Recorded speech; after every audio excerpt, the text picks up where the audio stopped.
The second subset of communication disorders are language disorders. These are impairments in comprehension and or the use of spoken, written, or other symbol systems in language. They involve the errors in the form of language, which are phonologically or morphology or syntax. They have errors sometimes in the content of language, which are semantics, or the function of language in communication, which are pragmatics.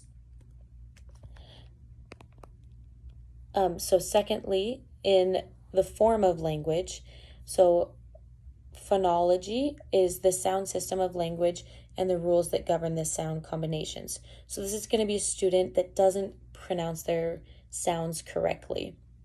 So they may be saying the correct word, but their sounds are incorrect, or they can't pronounce particular sounds. Morphology is the system that governs the structure of words and the construction of word forms. So this is going to be a student that doesn't form words correctly. So they may be trying to say the same or the correct word, but it's not said correctly.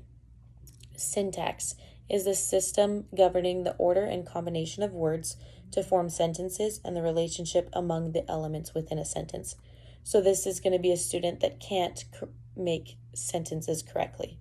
So in the form of language, that subset, there are errors in pronouncing the sounds, in producing words that correctly, or producing correct sentences.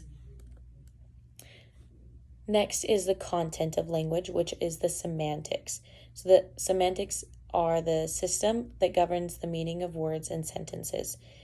So this is going to be a student that conveys incorrect meanings or struggling to convey meanings at all. So they may be saying sentences that are technically grammatically correct, but they don't make sense.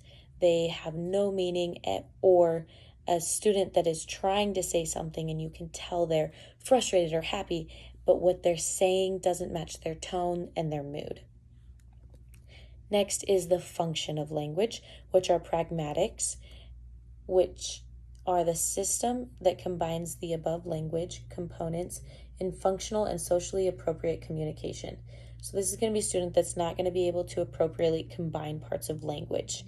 They're going to sound off in some ways, and sometimes they're grammatically incorrect, and sometimes they are grammatically correct, but just different and not in a regional, ethnic, cultural way.